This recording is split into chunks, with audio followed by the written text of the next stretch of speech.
అంటే ఒకటి చెప్పు నాకు. నువ్వు పనివాడివి గదా! నువ్వు డైలీ అక్కడే ఉంటావా? పని చేసుకొని వెళ్ళిపోతావా? అక్కడే ఉంటా మేడం. ఆ ఇంట్లోనే ఉంటున్నావు. డే అండ్ నైట్ అక్కడే ఉంటున్నావు నువ్వు. నా ఇంట్లో ఒక మనిషిలాగా అయిపోయాడు. ఆ! అంటే ఏ రోజు గూడా నీకు అలా అనుమానం రాలేదా? మరి వీళ్ళందరూ ఇలా అంటున్నారు అనని? ఆ విషయం ఆల్రెడీ అందరూ అనుకునే చేసిన విషయం మేడం.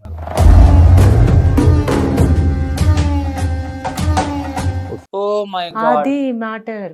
అంటే వీళ్ళందరికీ తెలుసా ఆ అబ్బాయికి ఏమవుతుంది అనని. సో దాని గురించి వీళ్ళు డిస్కషన్ చేసుకొని ఆల్రెడీ ఆ అమ్మాయికి ఒప్పించి పెళ్లి చేయించారా? కాకపోతే ఏంటంటే మేడం, ఈ విషయం బయట పడితే వాళ్ళ పరువు పోతుందేమో అని చెప్పేసి ఇంట్లో మాట్లాడుకొని వాళ్ళకి తెలియకుండా పెళ్లి చేసారు.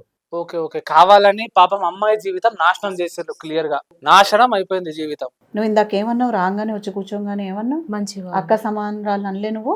అవును. మీ అక్కకి ఇట్లాంటి ద్రోహం చేస్తావు నువ్వు? ఇంత కథ నువ్వు ఎందుకు చేయాల్సి వచ్చింది అసలు? 4-5 ఏళ్ళ నుంచి అదే ఇంట్లో పనిచేస్తున్నా మేడం. వాళ్ళు ఇక చెప్పినప్పుడు చేయాల్సి వచ్చింది మేడం. ఎంత చేయాలనుకుంటే కూడా నీ చేతిలో దాగి ఉంది. పాలు నువ్వు అసలు అక్కడ ఆ రూమ్ లో పెట్టకపోతే ఇంత అనర్థం జరగదు. నువ్వు చేయాలి అనుకుంటే చేయగలవు. ఎందుకు చేసావు ఇంతగా? ఇక నన్ను కుటుంబ సభ్యుల లెక్క చూసుకున్నారు కదా మేడం. ఒక 4-5 ఏళ్ళ నుంచి నన్ను వాళ్ళ ఇంట్లో మనుషుల లెక్క చూసుకొని ప్రేమ ఉన్నారు. ఇక వాళ్ళ ఇంటి పరువు పోతా అది అని చెప్పేసరికి నేను కూడా ఏం సపోర్ట్ చేయలేదు మేడం. అంటే మీకు తెలుసు ఆ పాలల్లో ఏదో కలిపినారని? అవును. కలిపినారని తెలుసు. మీ పెద్దయ్య గారు ఆ రూమ్ లోకి వెళ్తున్న విషయం కూడా నీకు తెలుసు. అవును. ఈ విషయం అసలు ఇంతకీ మీ అమ్మగారికి కూడా తెలుసా? అందరికీ తెలుసు మేడం.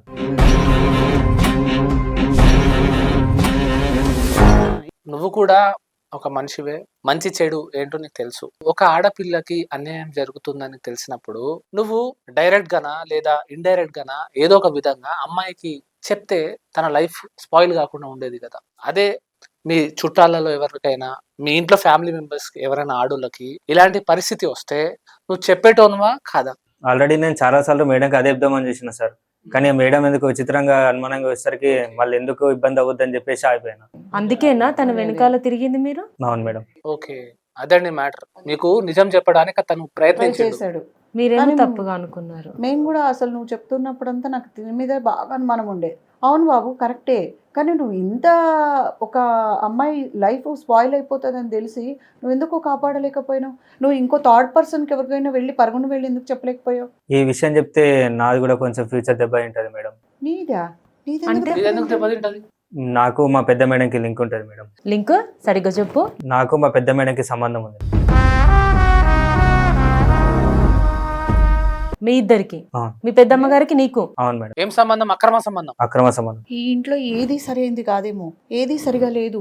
మీ ఇద్దరికి లింక్ ఉందా? అవును సార్. ఈ విషయం ఎవరెవరు తెలుసు? మా పెద్దమ్మ నాకు ఇద్దరికి తెలుసు. అవును. మరి అలాంటప్పుడు ఇక్కడ ఎందుకు చెప్తున్నావు మరి? ఇప్పుడు ఇక చెప్పాల్సి వచ్చింది.